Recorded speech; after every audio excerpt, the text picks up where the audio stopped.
Messieurs, dames, bonjour. Bienvenue dans votre émission. Réfléchissons calmement. Bon lundi à vous tous qui nous suivez de partout. Dans cette émission, vous aurez droit aux interventions de Bossembe et Guili Bokwala, le pasteur Guili. Je suis là pour parler. Nous allons parler de tout ce qui s'est dit ces derniers temps en République démocratique du Congo. On nous dit que Pasieleki, Congo est Koufi, Mboka est Koufi. Aujourd'hui, on nous dit Mboka et Koufi, Pasieleki et consort. Baye banso bazo loba makambo nyonso wana. Bazana tort, to bazana raison. Au moment où je vous parle, le président Félix Tshisekedi vient de gagner la confiance des militaires congolais et une fois de plus. Tire du côté de Bukavu, oui, comme déjà la fois passée, je sais que les autorités à leur niveau se sont déjà mis au travail pour travailler et voir comment trouver des solutions. Chers compatriotes, j'ai suivi également Pero Louara qui dit « Monsieur le Président, Kabound, comment expliquer ça tire à Bukavu? Toi, tu appelles les gens à accueillir le chef de l'État dans l'aéroport pour Bazonga Awa, UDPS en train de foutre bien sûr au pouvoir. » Je vais essayer un peu de parler, essayer un peu de recadrer certaines choses, dans le souci de vous informer. Les gens pensent parfois que lorsque nous avons un point de vue contraire à eux, nous sommes aux mamelles du pouvoir, nous sommes nourris par le pouvoir, nous sommes des Congolais corrompus, nous sommes des fanatiques, nous sommes des Tshisekedistes. Je commence par vous dire que je ne suis pas de l'UDPS, je ne suis pas Tshisekediste, ni moins fatiste, non. Je suis Stéphane Balamwangé, responsable journaliste journaliste et responsable du média Edem TV officiel. Et ma ligne éditoriale, c'est parler en bien de mon pays. Encourager toutes les actions allant, bien sûr, dans le bon sens et dans l'intérêt du peuple congolais. Lorsqu'il y a des actions concrètes à impact visible sur les sociales des Congolais, la sécurité des Congolais, je soutiens. Tout le monde ne peut pas parler le même langage. C'est très important. On ne peut pas parler le même langage. Puisque là, le pays, tout le monde a sa vision. Moi, j'ai la mienne, j'ai ma façon de voir les choses, j'ai ma façon de critiquer les choses, et j'ai ma façon également de soutenir les choses. Les soutiens, c'est à plusieurs niveaux. Nous avons les soutiens à un individu, nous avons les soutiens au système, nous avons les soutiens au régime. C'est par exemple, présentement, moi je soutiens les individus, je soutiens le système et je soutiens le régime. Vous comprenez? Mais tout en soutenant le régime et le système, j'ai des choses que je dénonce. Puisque dans un système, il y a des pratiques, de réalité, il y a des choses parfois qui ne marchent pas. Et je dénonce ça. Vous voyez, il y a des choses parfois qui ne marchent pas dans le système et nous dénonçons, mais tout en proposant également aussi des idées pour aider notre pays à aller de l'avant. C'est très important. Soutenir les individus, lorsque je trouve que cet individu fait mieux, il maîtrise, il a la capacité de faire mieux, on doit soutenir. La personne de Félix Tshisekedi, je peux dire aujourd'hui que c'est la personne la plus idéale pour notre pays. Ne cherchez pas un ange pour venir diriger le Congo. D'abord, l'ange n'habite pas avec nous, l'ange ne connaît pas nos réalités, l'ange ne parle pas le même langage avec nous, l'ange risque de diviniser le Congo. Or, le Congo reste planète Terre. Vous voyez un peu ça? Ce sont des choses parfois, on va essayer de se dire. Les gens disent aujourd'hui, Pasieleki, Mboka et Koufi. Pasieleki, Mboka et Koufi. Soyons sérieux un instant, avant que je vous donne bien sûr Bossembe aussi et Pasteur Guili. Soyons sérieux un instant. Depuis que le président Félix Tshisekedi, les gens m'ont écrit en me disant, Stéphane, Olignolo, Mboka ou Elisa Malam Kolekaya Kabila. Mboka et Koufi boy, Mboka Passi Komi Makasi boy. Chers compatriotes, soyons d'abord sérieux un instant. Je vais aller secteur par secteur, voir ce que Kabila a fait et ce qui est en train d'être fait aujourd'hui par le régime du président Félix Tshisekedi. Et à ce moment-là, nous allons comparer tous ensemble et en concluant que Mboka et Koufi, Tomboka Ezokende Liboso. C'est très important. Je vous dis ceci. Je ne suis pas là en train de me lamenter, mais j'aimerais quand même vous amener quelque part. Nous devons comprendre. Je commence avec la sécurité, avec l'armée. congolaise. Du temps de Joseph Kabila, il y avait plusieurs camps. Et dans ces derniers, on n'avait ni eau potable, ni maison viable, ni éducation, ni hôpital. Dans les camps avec Joseph Kabila. Le camp était des lieux abandonnés. Joseph Kabila, depuis qu'il était au pouvoir, jusqu'à ce qu'il a quitté le pouvoir, je ne sais pas quel jour où il est parti au camp. Et demander également ce que veulent les gens qui sont au camp. Il n'avait même pas le temps d'aller au camp. Vous comprenez? Ce qui fait que Bassi et Beli a militaire, Bazol Ngwanaka, pour la bilanga ailleurs. Bana et Beli a militaire, Bazol Ngwanaka, pour la Kuluna ailleurs. Les enfants de militaires partout, en train de faire Kuluna, pour Bana Nabazoa, Balia. Au cas contraire, c'est difficile. C'est la vie que menait le militaire. Chers compatriotes, le président Félix Tshisekedi arrive au pouvoir. Ndako pour la militaire. Aujourd'hui, au côté de camp, il y a un militaire. Au côté hôpital, il y a Malonga. Aujourd'hui, au côté de camp, il y a un militaire. Au côté eau potable. Aujourd'hui, au côté de camp, il y a un militaire. Au côté Makambo, Kitoko et Vandi. Aujourd'hui, au côté de camp, il y a un militaire. Au côté site, il y a un côté de la Masango. Ne sika sac est à la 96 000. Bazote que la banque a 18 000. Aujourd'hui, le président Félix Tshisekedi vient de réaliser encore sa promesse. Soigner les militaires blessés na Bitumba na Est. Et hôpital wana et Salemi Wapi na Est les sous. Tu veux en savoir plus? Landa vidéo. C'est l'une des promesses du commandant suprême des forces armées de la RDC faite à Beni en 2019 lors de sa première visite après son élection, seul de mettre dans les conditions convenables les militaires congolais blessés pour la noble cause sur les champs d'honneur dans la lutte contre le terrorisme de l'ADF et autres ennemis de la République à territoire de Beni qui vient de se concrétiser. Un hôpital militaire des garnisons de Beni baptisé Félix Tshisekedi Tshilombo avec des matériels médicaux de dernière génération. Je suis content, monsieur le journaliste, parce que le président de la République, lors de son passage ici à Beni en 2019, il avait promis qu'il devait réhabiliter l'hôpital. La chose qui a été promise, cette chose-là est faite. L'hôpital militaire de garnison de Beni est réhabilité. C'est comme ça que nous avons un bon bâtiment.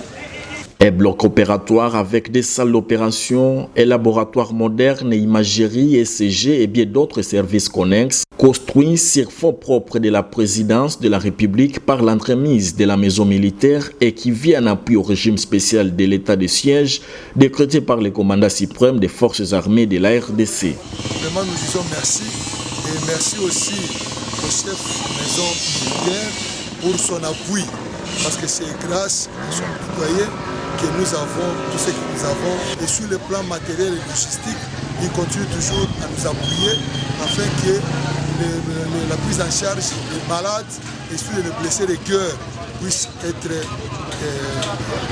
quand même valable. Déterminés à traiter les zéros vivants dans de très bonnes conditions, les anciens bâtiments ont connu également une réhabilitation totale. Tout est bien qui finit bien, dit-on. L'inauguration de ces jolis bâtiments, Félix Antoine Tshisekedi Tshilombo intervient dans les heures qui suivent. Merci, la vidéo Hollandi.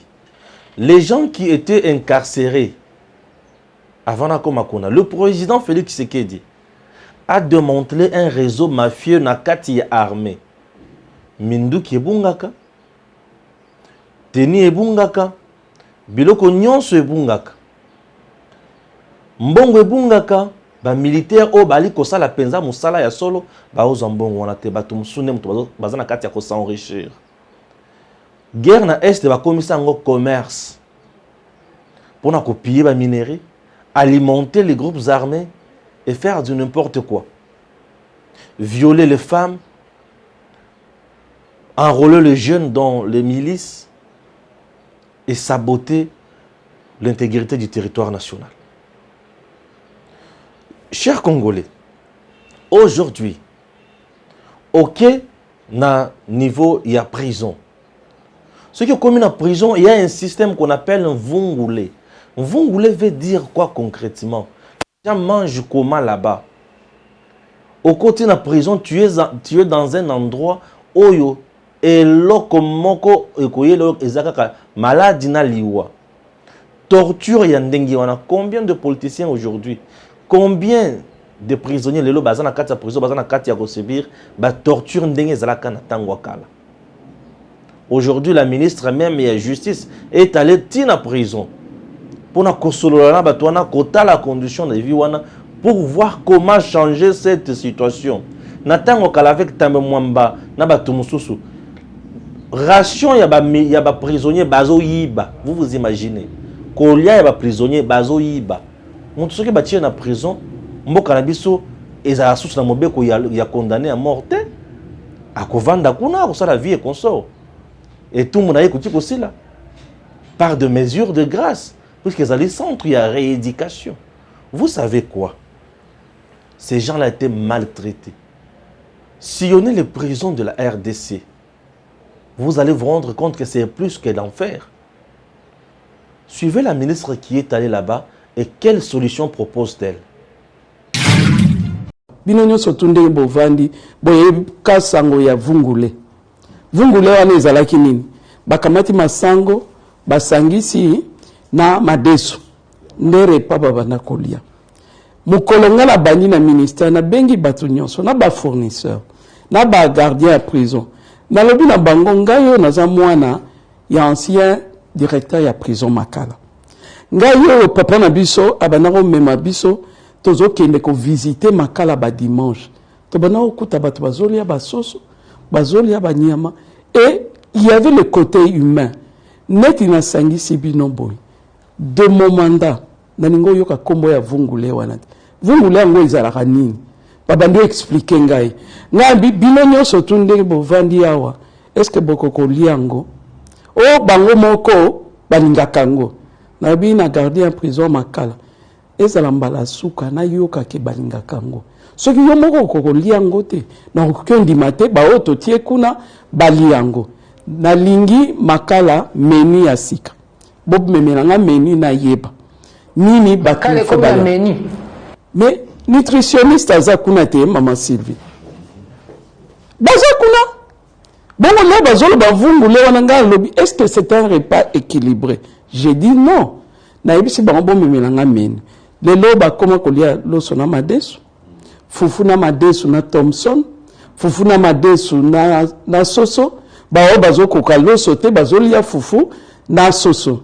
Le loyo na misalo topusi na luzumu et comme kotinde la bango ndunda chaque semaine au moins 3 fois. Et moko pe luzumu ngo et comme tinde la bango na ba mapa. Poka la izalaka suka les izalaka te ba rosa so ipotopoto anini mais lelo bo kende kuna c'est vérifiable. Tozana basaki ya soya. Ezali kuna baza pe na potopoto ya masango bao bakokaka ngo te ba misu ba meni masango. Mais au moins vie est comme normale côté ya kolia. Merci, ce n'est pas tout. Le président Félix Tshisekedi a fait un voyage dans Grand Katanga pour vérifier le traitement des Congolais dans les entreprises minières. Et il y a même une banque qui a été construite au niveau là-bas pour que ces derniers, ces miniers, commencent à payer na banque. Mbongo ya l'État congolais. Chers Congolais, ba minier et belé bazaki na mboka na biso, bazalaki na ba contrat léoné avec Ekanga. Avec Moïse Ekanga. L'homme fort ya Kabila. Ndem tozaki na makambo ba contrat léoné ba chinois. Le gouvernement congolais n'a jamais bénéficié na mbongo wana. Ezaki batu ya Kabila la Kabila na batunaye. Et il devrait exploiter le Congo jusqu'à 30 ans. Bako piller bako zo nyonso bango balingi. Nyonso ba yokana kana régime ya Kabila batikala ko sala yango te. Mais pourquoi bazala jamais inquiété puisque babanda ko bénéficier na mbongo wana pe bazo pesa Kabila na batunaye. Aujourd'hui vous nous dites que mboka ekufi. Je ne refuse pas. Mais nazo tangela bino kaka makambo Félix Asali na ya kotuna bino siko mboka ezali ya kokufa to mboka ezana kati ya kobonga. Chers compatriotes, le président fait ces tours là-bas. Ce n'est pas pour chercher le yé azwa la capitale kunate, yé a comme actionnaire kunate. Mais a comme kuna po atala nini ils ont ça les makuna. Ça c'est de un. Et a trouvé solution en tali que ça ne marche pas. Et il a parlé avec même le travailleur. Les gens nous disent aujourd'hui Mboka Ekoufi. Je ne refuse pas. Chef de l'État Lungwe. Aye a. Congo est une entreprise publique qui a malongate. Le Congo n'a pas des entreprises publiques qui a malongate. Congo est un passi. Passi au Congo, Félix Akouti Congo, Congo a un hôpital. Oyo a motokuki okende, ba soigner ne serait-ce que Ebola, ba soigner ne serait-ce que Covid. Non. Et vous imaginez que bisopoto soit solution à ma Covid. Au lieu de mettre ma médicament moko awa yamabe. Pour na ko boma to pour na ko bikisa. Appareil pour garder respiration ya mutu na bantu ba hôpital na biso nyonso ezala kité pour na ko réanimer kaka mutu boy malam ezate mais on nous a vanté ba hôpital ya minene ba cinquantenaire ba ceci ba cela. Peut-être vous voyez certaines choses puisque vous êtes à Kinshasa. Vous n'avez pas encore eu la chance. Il y a kokita na ba province, il y a Congo. Le Congo a 26 provinces. Exceptons Kinshasa. Mais descendons dans d'autres provinces, vous allez rire. Pas Seigneur Jésus, mais vous allez pleurer. Vous allez pleurer. Heureusement, on a Kinshasa, politicien, à lobby, dans le Cambo, au Fingi. Puisque au Yébi, réalité, aux en Congo profonde. Peut-être les gens mesurent le Congo, la gravité à Makamousou, na Kinshasa. Non. Mais pour remédier, pas si aux en Kataba province, le président Félix Tshisekedi, avec son gouvernement et Samalokonde, on a mis en place un projet pour 145 territoires pour que dans chaque territoire, qu'on mette des projets où il y a un développement. Congo et Kobonga un jour, mais Ekobonga non sur les lotes. Les gens se demandent, et depuis qu'il est là, mais comment il n'arrive pas à faire mieux?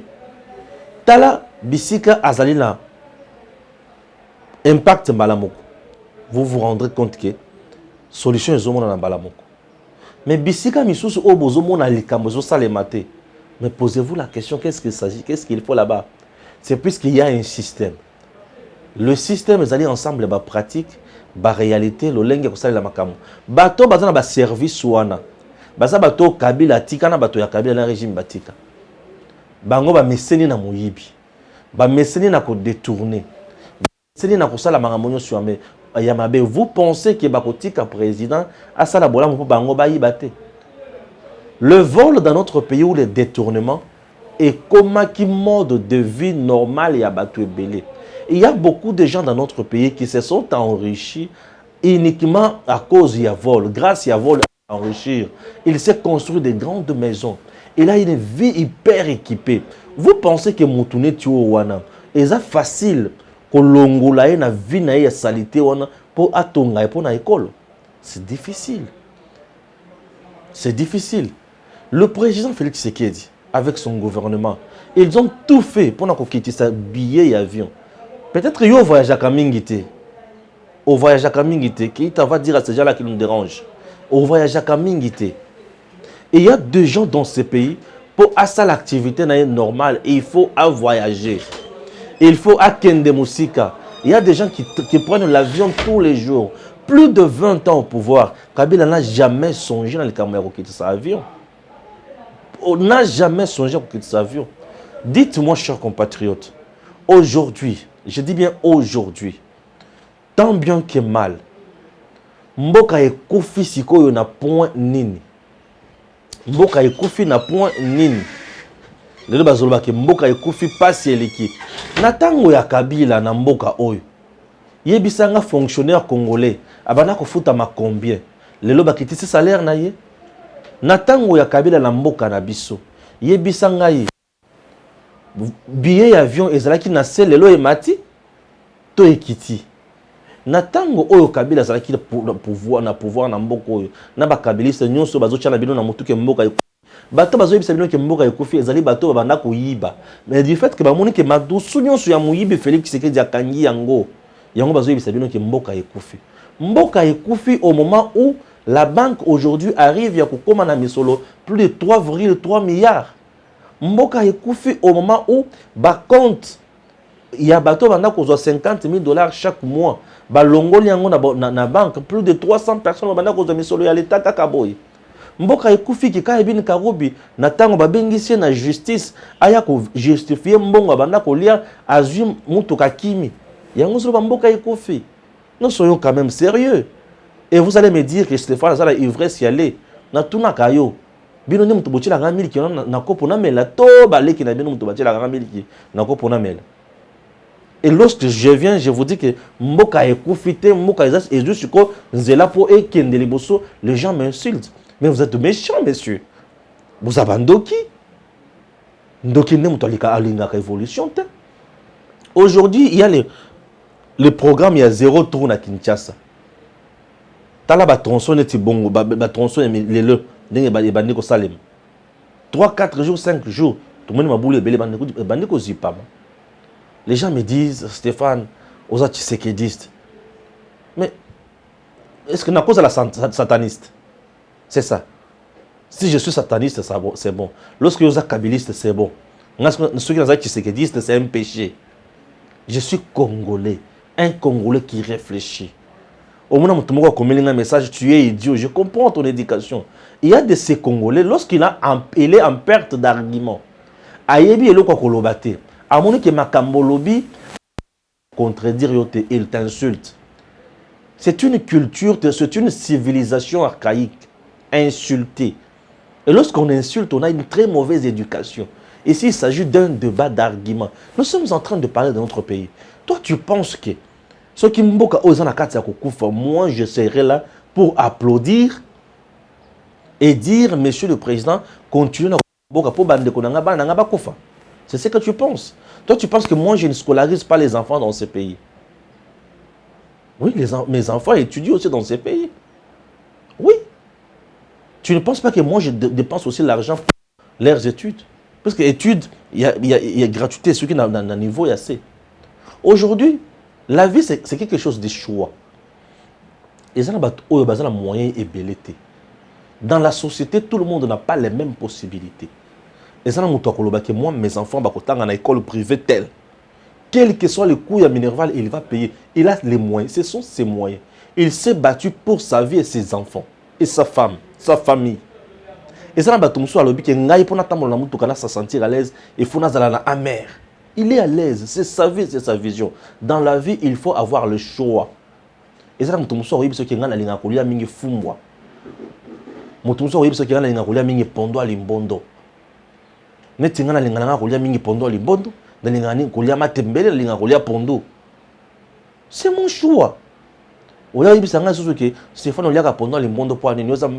ça, non? C'est mon choix. Et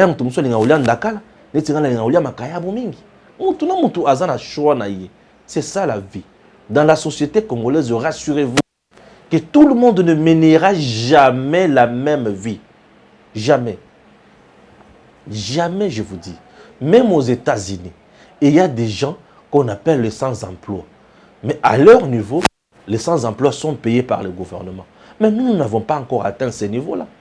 L'Afrique, citez-moi 5 pays où on paye les sans-emploi. Non, nulle part. Citez-moi 5 pays tout simplement en Afrique où on paye les sans-emploi. Ce que l'État doit faire, c'est juste alléger les conditions de vie. C'est tout ce que l'État fait. Alléger les conditions de vie. Même les jours où Mane Kobandako na Congo, ceux qui ont tombé le boko pour na kozolokota yangote et kokota na monoko na yote. C'est ce que les gens doivent savoir. Si la Bible vous dit travailler, l'homme mangera na effort, il y a sueur, il y a motokinaye, il y a elonginaye, yo vendu na lobi ke mboka ekufi. Boye bisanga mboka ekufi na likambo. Le tracasserie dans les routes de Kinshasa. À l'époque où il y a Joseph Kabila, avec le service ANR Demia Pekonso. Vous savez comment les pays, les gens, les citoyens congolais étaient tracassés dans les rues de Kinshasa. Vous savez comment on a tué les journalistes dans ce pays. Mais aujourd'hui, Félix Tshisekedi, le président de la République, Azoyana cortège, motard, caméraman, Bakwei, Félix Alobi, non. Bo Zomutouana. Et ce monsieur aujourd'hui, Azana Katia Kozoba, soins appropriés. Félix Aki Alali Nanda qu'on a été. À la Mouki, Aïe, Kota, la Moutouana, Tin hôpital. Vous imaginez ce monsieur-là, le reporter, Azar reporter d'image, il y a journal Le Phare. J'ai eu des informations. Mais président de la République, Azoya Tiwana. C'est monsieur ce qui a zana Mwasina Bana. Vous pensez aujourd'hui, Mwasina Bana, Baroula Lanzala. Baroula Lanzala te, Mokonzi Aye Kotala. Ngaye ce qui n'a Kotala, Mwana Nanga, ya collaborateur Nanga, Azuna no passe à Kotala, attends la PC Mingité, n'a vous en repris 5 000 francs. Vous pensez que le président Félix Tshisekedi n'a pas aidé cette famille-là? Voilà le cœur d'un homme. Voilà le cœur de quelqu'un. Il est mouton dans un compatriote. Aza Congolais, à Kikotalae. Pour le but qu'il y ait un président et un Congolais. Voilà lorsque vous avez quelqu'un qu'on appelle de père et de mère. Vous avez quelqu'un qui a l'âme, qui a les soucis, qui a la conscience d'aider son peuple. Il le fait. Mais lorsque nous venons pour dire aussi ce qu'il a fait, vous nous insultez. Mais vous m'insultez pourquoi? Vous regardez dans votre éducation. Donc, il y a une éducation. Et Zakara Yakolobake, Arazo Salate, Arazo Salate. Dans la vie, il faut commencer par remercier. Mon pétion, bonjour, bonjour, merci beaucoup. Vous allez bien. Et il faut être humble. Il faut être humble. Olobi Mboke Kofi. Mboke Kofi. Yebsaka siko. Na maïma sona oti kotanga Mboke Kofi na poigne. Kabila tango zaka na pouvoir na tunio. Ba fonctionnaire banda kofuta mamakasi. Mbongo ebele lelo yofuta mali sauter. Ça c'est un. Kabila tango zaka na pouvoir na ba entreprise publique nyonso. Bato banda kofuta mamakasi, ces entreprises étaient à la hauteur, produisaient beaucoup et les autres à la source à niveau on a été. Au contraire, il y a Bomina Oyatika, Akuta, Asali Yaye, Yechi Lelo Azana Yango, mais Atikele Congo Nini. Atikele Congo Nini. Oseb Samboke Kofi. A passer Lelo. Est-ce que Stéphane Yopé peut-être que Lelo, Mboka Nabisone Sengo? Dis-moi, Natango Kabila, vous savez combien de femmes ont été violées dans l'Est? Vous savez combien de femmes ont été violées là-bas? Écoutez, vous ne connaissez pas l'impact du viol. C'est que le viol fait sur une femme, sur le plan psychologique. Attention! Une femme qui a un homme, qui a son mari, qui a des enfants, elle est violée. Violée, j'ai dit. Non seulement on a détruit son appareil génital, ce qui est violé par plus de 10 personnes. Un. De deux, les gens qui l'ont violé, bazana état sanitaire nini, bazana maladie nini, bazana infection nini. Non seulement moi si on a violé, ba détruire sexe naye, azoki, sexe vimbi. Vous comprenez? Dans le but est vimbi. Ezoki, maladie et koti, infection en dengue, et zemepe kotakate et koti. Na 10 personnes va violer yewana. Nani papa ya mwana. La femme reste dans les hypothèses. Équation à plusieurs inconnus. Nani papa ya mwana. Aza ya nationalité nini? Aza ya province nini? Kombo na ye nani? Mwana wana botami. Mwana wana aza congolais, aza rwandais, aza burundais, aza nani?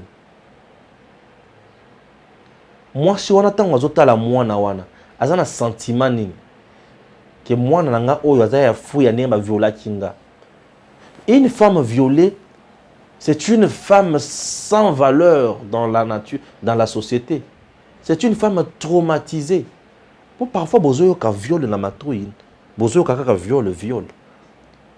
Mais les jours où on peut te violer, tu te rendras compte que tu es humilié, tu es nul, tu ne vaux plus rien. Tu ne vaux plus rien. Et ces femmes-là, baza ebele na mboka na biso bazalaka violé. Bazalaka violé et belé na mboka na biso. Beaucoup de femmes violées dans ce pays. Aujourd'hui, on viole encore des femmes pour que que mboka ekomi na pasi. On viole encore des femmes.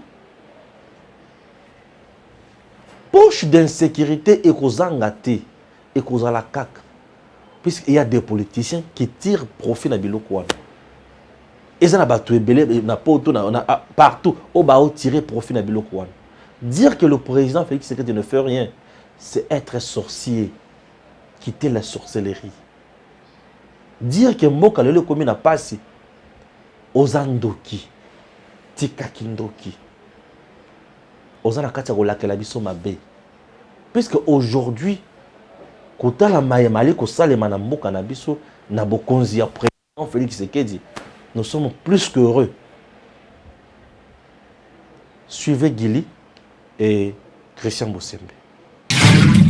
Alors, Boni Santé. Non, c'est bon. Très bien. Ça fait longtemps, tout le monde a été. Oui, tout le monde a été. Vous avez un déplacement.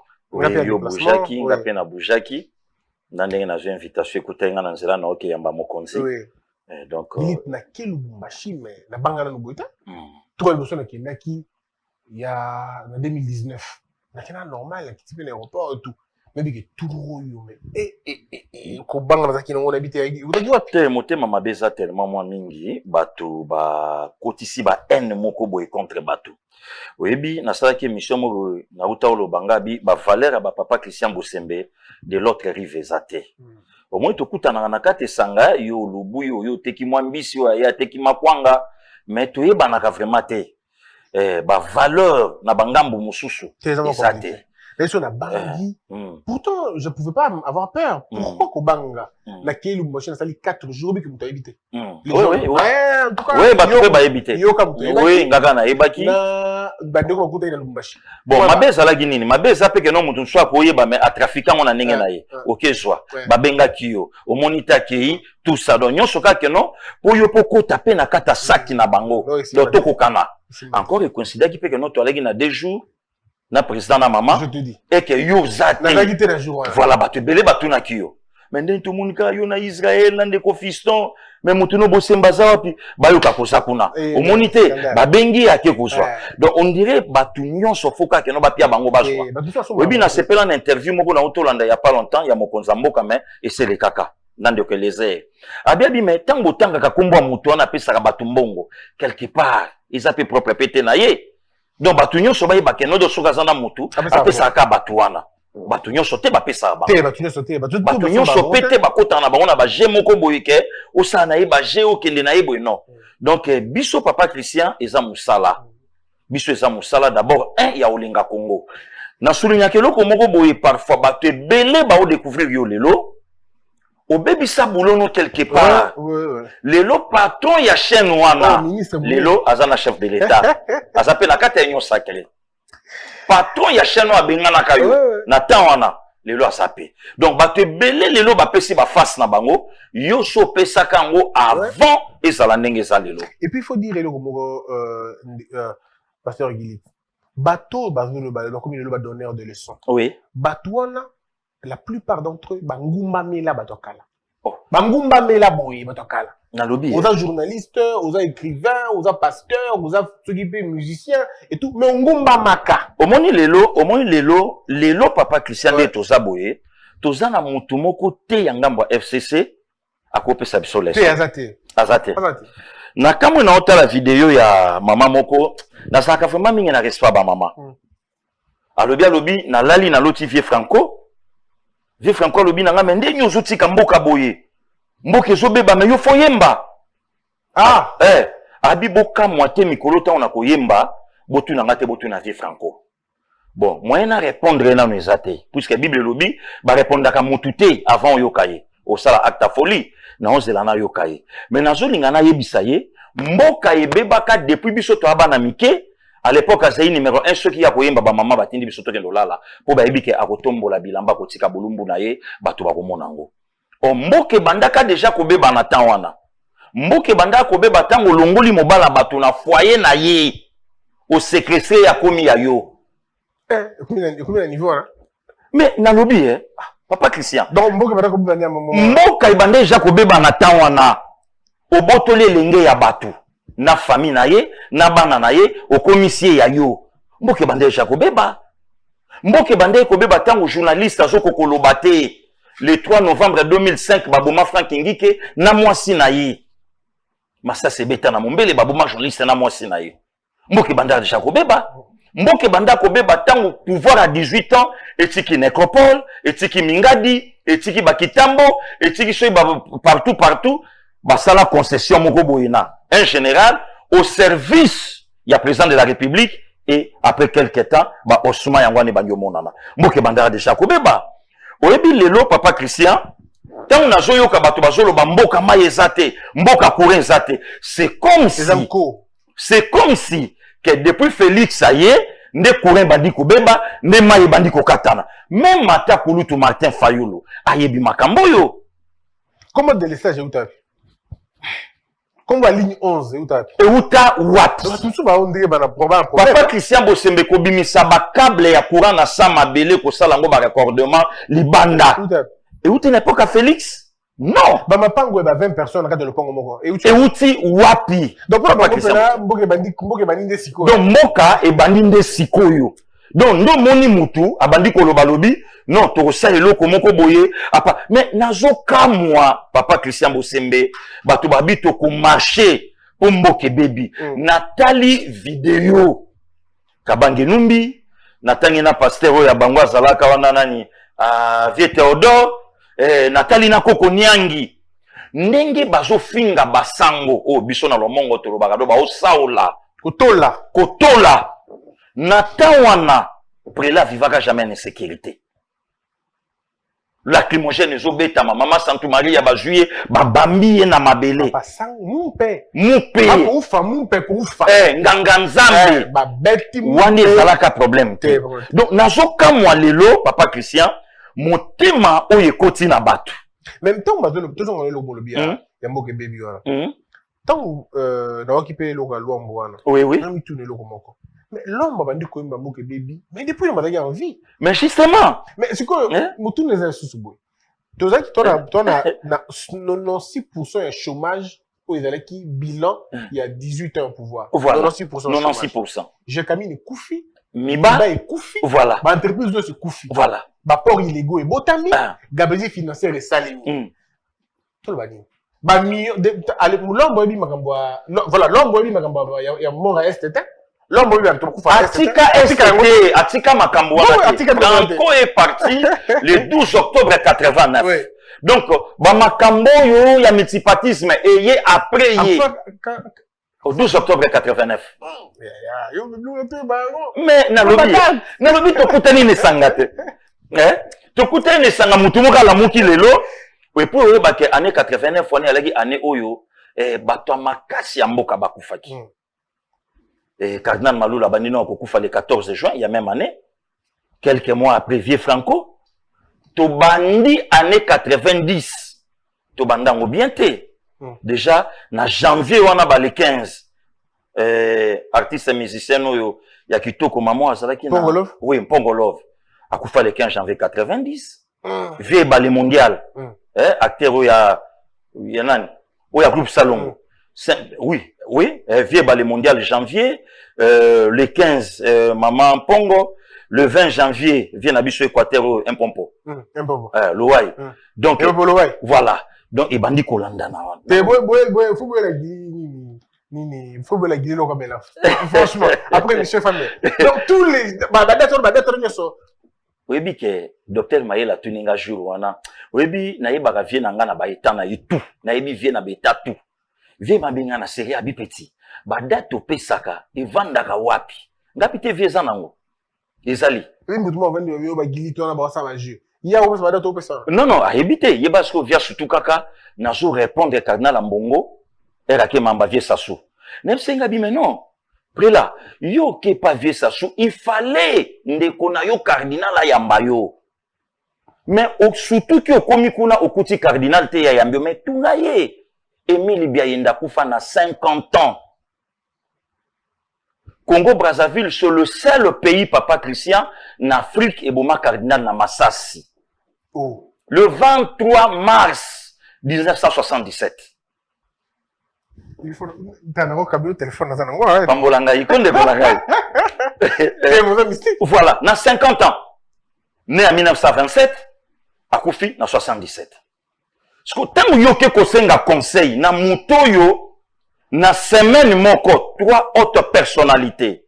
Le 18 mars, il y a même année 77, le président Marien. 5 jours après, le 23 mars, le cardinal Émile Biayenda. 2 jours après, le tout premier président, il y a Congo-Brazzaville, Alphonse Massamba Deba, à Koufa le 25 mars. Il y a même année.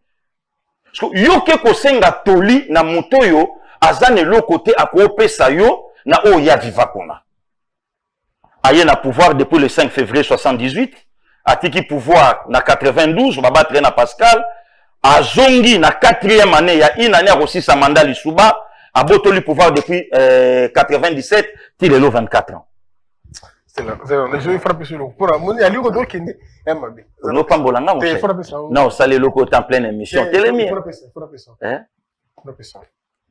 Non, ça les locaux en pleine émission. Bon, on peut sur livre yo. Na o, le quoi yo ta histoire. Oui, oui. Ça c'est mon meilleur livre. Ah, il a Pierre Péan. Il a livre la guerre secrète, il y a mon Est. En tout cas. Péchero. Merci. Parce que il y a histoire, il y a corruption. Ok. La peste de la corruption. Oui, non, on a toujours moins bien pendant la peste. En tout cas. Binomo bomoni. Oui, ça bokoko. Vraiment. Comme ça, on sangista. Boigné à Bangkoko. Na maele à Banoko. Na boigné à Bangkoko. Merci beaucoup, papa Christian Bosembe. Ok. Vraiment merci. Aujourd'hui, babiloko wana batebele baye bien moto. Parce que na zongi ndengo lobaki lisolo ya kulutu Franco. Tango vieux Franco bandi Jacques Yemba. Si bayi politique ya Zaïre. Bayi politique ya Zaïre. Wana mère azana no mobini et pas maman Pongolando. Puisque comme on est allé Pongolando. Wana azana no mobini kuna et pas maman Pongolando. Azana no mobini kuna.